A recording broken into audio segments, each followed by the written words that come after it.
Bonjour mesdames, messieurs les journalistes. Je ne saurais commencer mon intervention sans parler de nos deux camarades sous mandat de dépôt aujourd'hui au niveau de la prison de Rebeuss, à savoir Massata Samb et Mamadou Niang. Deux camarades qui ont été victimes de l'incurie d'un soi-disant président de l'Assemblée nationale qui a tout fait sauf dire la vérité. Par l'incompétence et l'incurie de cet épouvantail, aujourd'hui, nos deux camarades sont encore en prison. S'ils s'étaient considérés comme président de l'Assemblée nationale, s'il avait fait respecter le règlement intérieur de cette Assemblée, on n'en serait pas là aujourd'hui. Donc, nous leur disons simplement de tenir bon. Nous leur disons que nous ne les oublierons jamais. Le combat ne fait que commencer. Nous précisons également que le verdict, le délibéré, avait été prévu lundi dernier et qu'il a été reporté au 2 prochain. Au 2 janvier, je veux dire. Mais ce report ne fait que nous renforcer. Nous les attendons de pied ferme. Nous vous annonçons d'ores et déjà que nous allons demander une contre-expertise de ce certificat d'hospitalisation. Ce certificat médical qui a été dressé, établi par un lieutenant de l'armée sénégalaise qui n'est aucunement habilité à dresser un pareil document, surtout à l'hôpital principal. Nous demanderons cette contre-expertise judiciaire parce que d'aucuns disent que cette bonne dame n'est pas du tout enceinte. Ils ne devront pas être condamnés sur du faux, sur des mensonges. Et ce régime nous a habitués au faux et aux mensonges. L'affaire de Adji Sarr en est une illustration. Donc, rien que pour ça, nous vous informons que nous allons demander une contre-expertise judiciaire. Donc, à nos deux camarades, nous leur demandons de tenir bon et que le combat ne fait que commencer.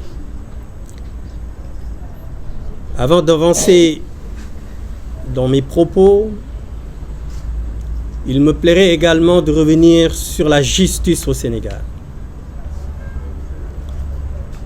Cette justice qui est aujourd'hui utilisée comme un bras armé du régime, cette justice qui est chargée de bâillonner les opposants, de matraquer, d'emprisonner le bas peuple et de s'ériger en bouclier pour le régime et ses acolytes. Nous demandons et nous précisons à ces magistrats que l'impunité devra cesser. L'impunité devra arrêter puisque le régime de Macky Sall sera bientôt terminé. Et nous allons recenser toutes les affaires qui ont été très mal jugées. Et tous ces officiers de police judiciaire, tous ces magistrats seront poursuivis conformément au code pénal. Nous ne pouvons pas accepter dans un pays de droit, considéré comme un pays de droit, que de pareils actes soient posés. Donc à ces magistrats, on leur demande qu'il vaut mieux tard que jamais de se ranger dans la légalité, dans la dignité. Et d'arrêter d'appliquer à la lettre les injonctions de ce régime du président de la République. Donc il est temps que ça cesse. C'est avec beaucoup d'amertume, un pincement au cœur que je m'exprime sur ce qui est appelé aujourd'hui le rapport de la honte. Ce rapport du cours des comptes, de la Cour des comptes.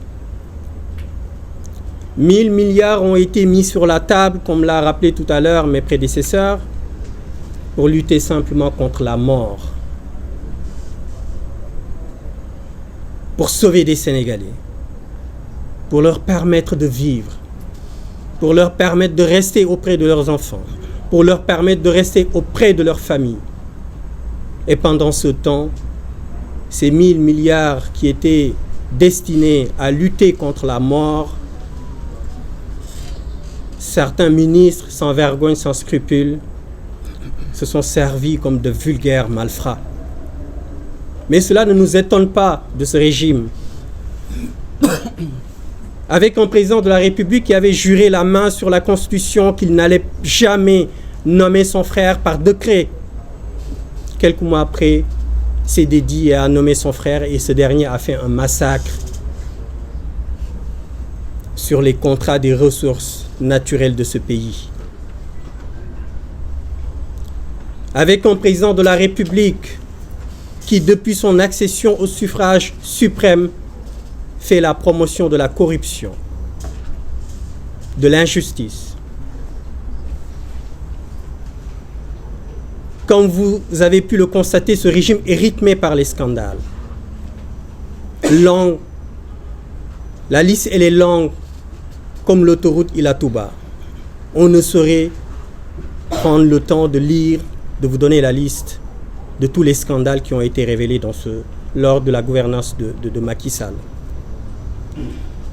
Aujourd'hui, c'est ce même président qui, suite au rapport de la Cour des comptes, demande à son Premier ministre d'examiner avec attention les informations publiées par ce rapport. C'est ce même président qui demande à son Premier ministre d'examiner avec attention les recommandations des magistrats de la Cour des comptes. Au lieu de demander tout de suite l'autosaisine du procureur de la République, il essaie de gagner du temps, comme à son habitude, pour essayer de divertir, afin que le Sénégalais puisse passer à autre chose, en ayant entre-temps allumé des contre-feux. Mais nous lui disons que ce rapport est la goutte d'eau de trop. Ce pays ne peut plus continuer à être dirigé de cette façon, à être dirigé par un régime qui s'adonne à la kleptocratie, par un régime qui fait la promotion de la corruption, comme je l'ai dit tantôt. J'ai été la semaine dernière au tribunal, au palais de justice, pour assister au procès de nos deux camarades. Il ne s'agit pas, mes propos ne vont pas vers une promotion, une légitimation du vol ou de la corruption. Mais ce rapport me permet de préciser le décalage qui existe entre le traitement entre les Sénégalais. J'ai assisté la semaine dernière, comme je l'ai dit tantôt, au tribunal, au palais de justice, à des Sénégalais qui ont été jugés pour certains. Mais deux m'ont frappé. L'un a volé 20 000 francs dans les bus Tata et il a écopé de 6 mois de prison ferme. L'autre a volé 180 000 francs CFA. Il a écopé d'1 an de prison ferme. Pendant ce temps, le beau-frère du président de la République, selon le rapport de la Cour des comptes, son ministère a surfacturé plus de 2 milliards de francs CFA. Ce monsieur va paisiblement à ses occupations et à côté de sa famille, de ses enfants, passe les fêtes de réveillon tranquillement et va passer la fin de l'année tranquillement avec sa famille pendant que ces deux personnes que j'ai citées croupissent en prison pour 20 000 francs CFA et 180 000 francs CFA. Pendant ce temps, le loser de Yoff continue lui aussi à vaquer à ses occupations. Lui qui est incapable de justifier des dépenses de plus de 49 millions. Et que dire de Moustapha Diop? Où sommes-nous? Sommes-nous dans une république ou bien dans une république bananière je pense plutôt que nous sommes dans une république bananière. Mais ce qui m'inquiète le plus, c'est qu'en fait, le peuple a l'air groggy. J'ai l'impression que le peuple sénégalais est insensible à l'injustice. Il convient de rappeler que ce pays a été bâti sous le travail, sous l'endurance, sur la pugnacité, avec le don de soi de nos vénérés chefs religieux, Seydi Hadji Malick Sy, Serigne Touba Khadimou Rassoul, Baye Niass, Mame Limamou Laye. Tout le travail qu'ils ont fait, le président de la République est en train de les anéantir. Nos valeureux guides religieux qui ont passé toute leur vie à faire la promotion de la justice, de l'équité, des valeurs. Ce travail qu'ils ont fait est en train d'être abattu par le président de la République depuis 2012. Donc il est temps que ce peuple se réveille. Quand nous avions annoncé le concert de casseroles au 31 décembre, certains esprits chétifs, se sont adonnés à un discours moralisateur sans fondement, en nous disant que c'est une occasion ou bien c'est tellement républicain qu'on ne peut et on ne doit rien faire. Nous leur rappelons que le président de la République depuis 2012 fait une adresse à la nation. Maintenant, c'est à la nation de lui adresser ce qu'il pense de sa gestion. Donc nous invitons tous nos compatriotes, nous invitons tous les Sénégalais sur le territoire national et de la diaspora de faire ce concert de casseroles. Pour rappeler au président de la République que s'il est là, c'est parce que les Sénégalais l'ont voulu. Et maintenant, les Sénégalais ne veulent pas de lui. Il est temps qu'il s'en aille avec son régime. Et nous leur disons également que la justice sera faite, que tous les ministres qui sont mouillés de près ou de loin à tous ces scandales seront poursuivis. Il ne s'agira pas d'une chasse aux sorcières, mais il s'agira simplement de faire appliquer le droit. Il s'agit simplement de faire appliquer la justice. Donc, qu'ils le sachent, tout ce qu'ils feront, ils seront poursuivis. Même si le président de la République, dit-on, bénéficie d'une immunité, mais nous avons bien vu. Aujourd'hui, nous avons le cas de la Guinée, le président Dadis Camara qui est poursuivi. Donc, qu'il considère qu'il pourra être poursuivi. Donc, il a intérêt à limiter la casse avant que ce soit trop tard. Donc, nous appelons à nos concitoyens, aux Sénégalais, de répondre présent le 31 décembre et de répondre présent le 30 pour le rassemblement qui doit être tenu de concert avec la société civile, parce que l'heure est extrêmement grave. La République est à terre.